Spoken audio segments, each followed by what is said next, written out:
Dalam video yang ketiga ini kita akan membahas mengenai proses berpikir kreatif. Sebagaimana diketahui bahwa orang yang berpikir kreatif itu biasanya mempunyai mindset kreativitas atau creativity mindset. Antara lain mindset bahwa percaya kepada kreativitas dirinya sendiri. Jadi dia memikirkan mengenai sesuatu dan dia sangat mempercayai bahwa sesuatu itu memang benar menurut dirinya. Yang kedua, mindsetnya itu biasanya itu persisten. Persisten itu mempunyai daya tahan yang tinggi. Jadi kalau belum ketemu itu dikejar sampai dapat, pantang menyerah. Mindset yang ketiga itu adalah mempunyai imajinasi kayak anak kecil. Jadi punya imajinasi yang banyak, punya pikiran-pikiran yang kadang-kadang disebut aneh-aneh. Yang kadang-kadang orang dewasa pun tidak pernah memikirkan itu.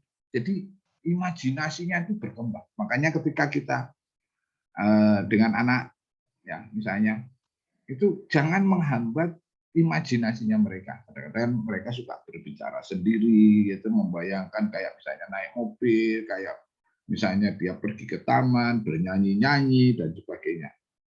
Nah, jadi memang mindset kreatif orang kreatif itu ya kayak anak kecil itu, tidak punya batasan-batasan, entah itu batasan norma, entah itu batasan bahaya atau tidak, dan sebagainya.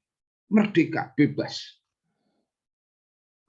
Mindset yang keempat itu punya kemampuan untuk mentoleransi ambiguitas.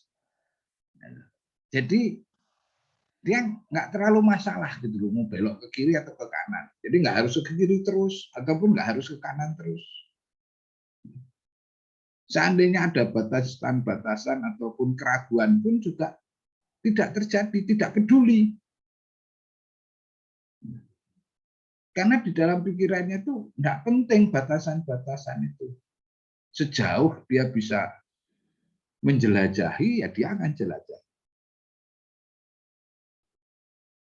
Mindset yang berikutnya itu adalah suspend judgment. Menunda penilaian. Jadi nggak tiba-tiba dia karena dia misalnya punya pengalaman lalu oh ini nggak boleh, oh ini boleh, oh ini susah, oh ini tidak. Jadi dia hold, dia akan berhenti, tidak menilai, bahkan kadang-kadang langsung perabas saja. Nah, mindset yang terakhir adalah selalu punya keinginan untuk mengetahui lebih lanjut. Jadi dia punya kuriositas, punya keingintahuan yang besar. Semuanya dicoba, semuanya dipegang. Ada sesuatu yang aneh, pegang. Ditimang-timang, dilihat-lihat, dianalisis, dan selanjutnya. Ini adalah mindset yang umumnya dipunyai oleh orang-orang kreatif dan menjadi dasar dari kreativitas. Makanya disebut creativity mindset. Nah, mindset orang yang kreatif ataupun mindset kreativitas itu ada dua sebetulnya kalau kita membicarakan mindset. Yang pertama itu adalah fixed mindset. Jadi mindset yang memang sudah terbatas, yang sudah tercetak. Dan ada growth mindset, mindset yang berkembang.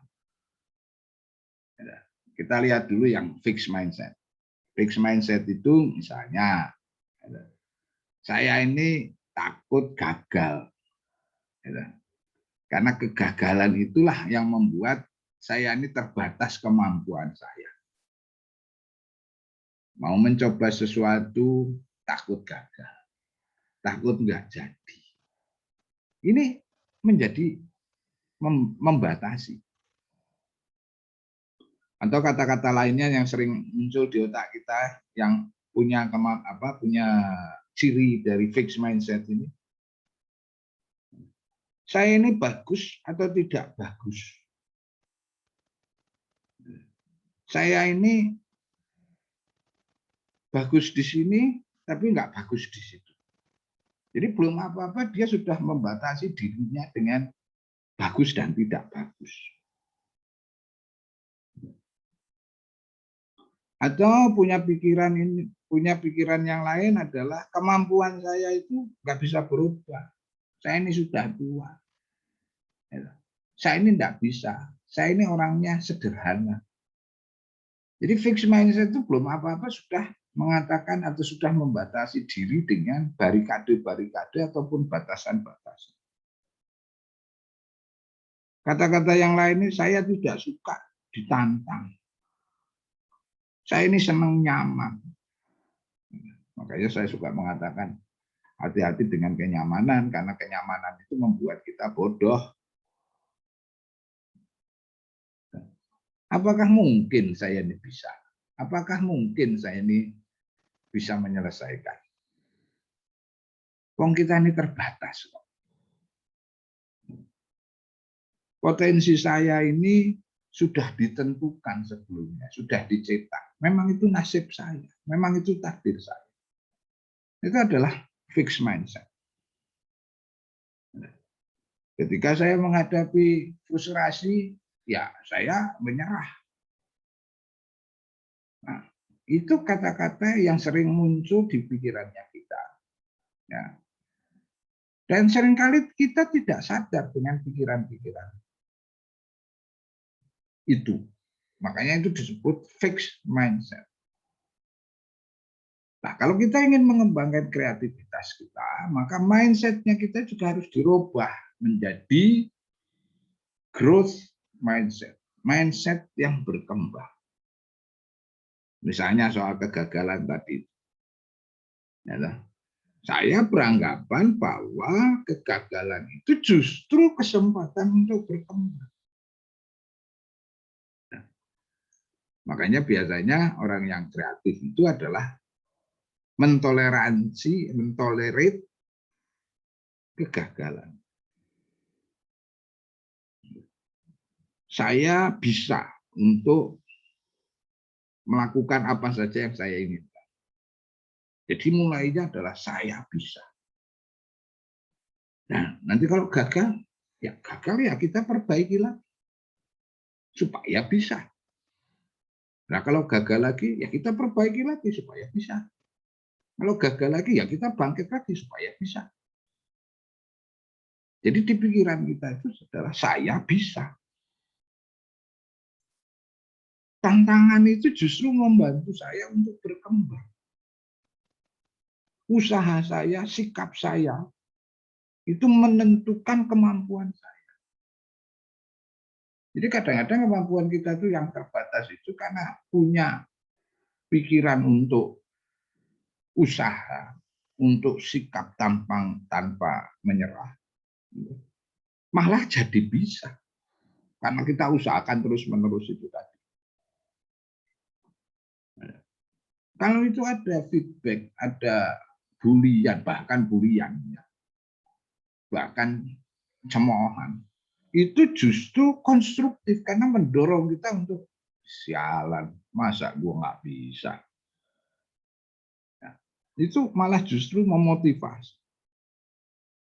Jadi saya ini terinspirasi oleh kesuksesannya orang. Dan saya suka untuk mencoba sesuatu yang baru.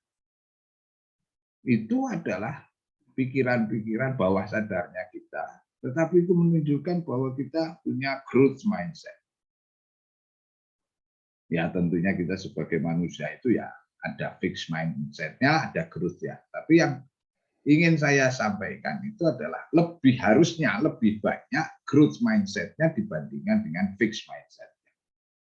Semakin growth-nya itu tumbuh besar, maka yang fixed mindset menjadi mengecil. Dan kebalikannya, semakin fixed mindset-nya tumbuh besar, growth mindset-nya menjadi mengecil. Ya. Tapi kalau hilang sama sekali ya enggak. Kadang-kadang kan kita juga punya ya fixed mindset yang di bawah sadarnya kita yang harus kita bongkar sebetulnya. Nah, kalau kita telusuri lebih lanjut, perbedaan antara fixed mindset sama growth mindset ini dalam hal keterampilan, tantangan, usaha, feedback, dan setback. Misalnya dalam hal keterampilan, fixed mindset itu adalah mengatakan sesuatu bahwa Anda ini terlahir dengan sesuatu yang fix, sesuatu yang sudah tetap. Itu soal keterampilan. Growth mindset mengatakan bahwa keterampilan itu munculnya dari kerja keras dan selalu bisa diimprove, bisa selalu diperbaiki. Lalu soal tantangan, fixed mindset mengatakan bahwa sesuatu itu harus dihindari. Sesuatu itu tidak bisa dilakukan kalau kita tidak punya keterampilan dan cenderung untuk menyerah dengan mudah dalam menghadapi tantangan. Growth mindset itu yang namanya tantangan itu harus diembrace, harus dipeluk, harus dihadapi. Dan tantangan itu merupakan kesempatan untuk berkembang. Umumnya itu lebih persisten, lebih tangguh. Dalam usaha, fixed mindset mengatakan, itu mah nggak penting. Atau sesuatu yang Anda lakukan itu ketika Anda tidak sedang kondisinya bagus. Ini suka nyalahin keadaan. Tapi growth mindset di dalam memandang usaha, dalam segi usaha, ini sangat penting. Jadi usaha itu adalah hal yang esensial, hal yang mendasar. Usaha itu adalah salah satu cara untuk kita menjadi menguasai atau mastery. Nah, dalam hal feedback, ya, umpan balik, atau pujian, atau cemoohan. Atau fixed mindset itu suka cenderung untuk defensif. Saya nggak gitu, bukan saya itu. Yang salah itu nggak ada. Dan biasanya dianggap pribadi. Ya, orang ini nggak suka nih sama saya. Jadi selalu dianggapnya itu dikaitkan dengan urusan pribadi, suka tidak suka, cocok nggak cocok, gitu. Golongannya dan bukan golongannya. Tapi growth mindset itu feedback itu merupakan hal yang berguna. Karena diberi feedback maka kita tahu apa responsnya orang. Dan menganggap bahwa sesuatu yang perlu kita pelajari. Dan ini bisa mengidentifikasi area-area yang bisa kita perbaiki untuk menjadi lebih sempurna. Jadi memang berbeda cara memandang growth mindset dengan fixed mindset. Dalam hal setback, dalam hal keadaan, fixed mindset itu mengatakan atau sering menyalahkan orang lain, menyalahkan hal lain. Cuacanya sih jelek, orangnya sih, keadaannya sih. Dan mudah untuk discourage, mudah untuk takut, mudah untuk menyerah, mudah untuk jadi negatif. Sedangkan growth mindset itu memandang keadaan itu ya, sebagai sesuatu yang berguna, sebagai panggilan. Jadi kalau misalnya keadaannya itu adalah bermasalah, itu malah menjadi panggilan untuk menyelesaikan masalah. Menjadi panggilan untuk bekerja lebih keras lagi, untuk berusaha lebih bagus lagi. Nah, itu adalah perbedaan antara fixed mindset dan growth mindset. Dan ini besar pengaruhnya di dalam kreativitas. Nah, kalau kita melihat dari segi otak kiri, otak kanan, ya.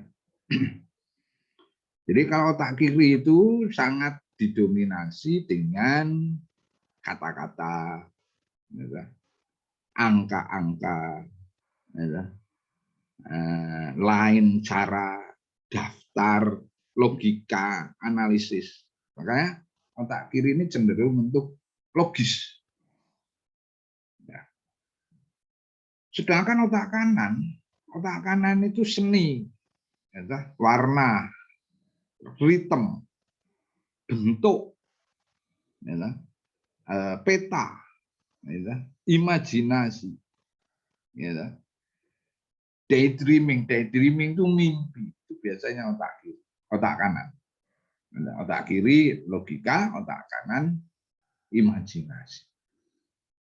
Nah, di dalam diri kita ini kita harus tahu nih, kita itu mana dominansinya.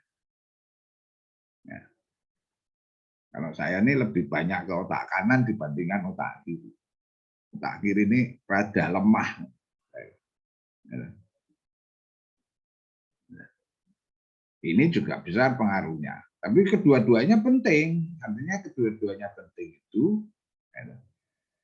Kalau otak kiri itu ke konvergen, otak kanan ke divergen. Dan dua-duanya kita miliki. Hanya mana yang lebih dominan, mana yang lebih banyak. Nah, ingat bahwa kita bisa latih itu yang namanya kemampuan otak kiri, otak kanan. Nah, kalau kita melihat keseluruhan dari whole brain, keseluruhan dari otak kita yang terkait dengan kreativitas, maka ada 4 cara berpikir, ya, cara kita melakukan cara bekerjanya pemikiran-pemikirannya kita. Kalau otak kiri ini lebih banyak analytical, lebih banyak menganalisis dan struktural. Itu otak kiri. Analytical itu menentukan problem itu dengan mengembangkan gambaran-gambaran dari situasi yang sekarang. Fokusnya adalah dengan penyempurnaan dan memilih solusi didasarkan kepada pro dan kontra. Menekankan ukuran-ukuran, itu analytical. Dan struktural. Struktural itu artinya fokusnya itu pada proses dan prosedur. Ide-idenya difokuskan kepada bagaimana meningkatkan efisiensi dan efektivitas sementara ya, dengan memperhatikan strukturnya. Ya, dan biasanya di-energize, kembangkan dengan perencanaan-perencanaan, inisiatif, implementasi, sehingga mencari hasil. Itu struktural. Jadi otak kiri itu analytical, menganalisis, struktural. Lihat komposisinya, lihat keadaannya. Lihat perencanaannya, implementasinya. Sedangkan otak kanan itu dikuasai atau bukan dikuasai, tetapi menentukan cara berpikirnya kita. Cara berpikirnya kita itu ada 2 yang dominan. Yang pertama itu adalah konseptual, yang kedua itu adalah sosial. Berpikir konseptual itu menentukan masalah itu dengan memperbandingkan, dengan pandangan yang jelas terhadap masa depan. Dan biasanya baru, ya, dan ditransformasikan. ide-ide kita itu ditransformasikan. Transformasi itu dari satu titik ke titik lain dengan formasi dengan bentuk yang berbeda. Jadi secara konsep itu bisa berbeda sama sekali. Dan melakukan sesuatu sebagai awal ini cenderung untuk kehilangan energi pada implementasi karena terlalu memikirkan perencanaan dan lupa dengan implementasi. Dan biasanya menggambarkan sesuatu itu dengan warna-warna, sehingga jelas.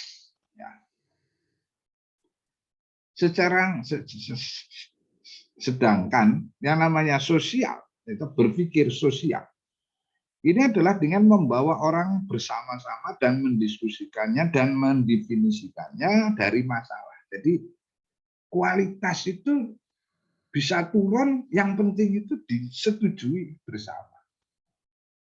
Karena komitmen itu lebih bagus secara sosial dibandingkan dengan kualitas dari keputusannya.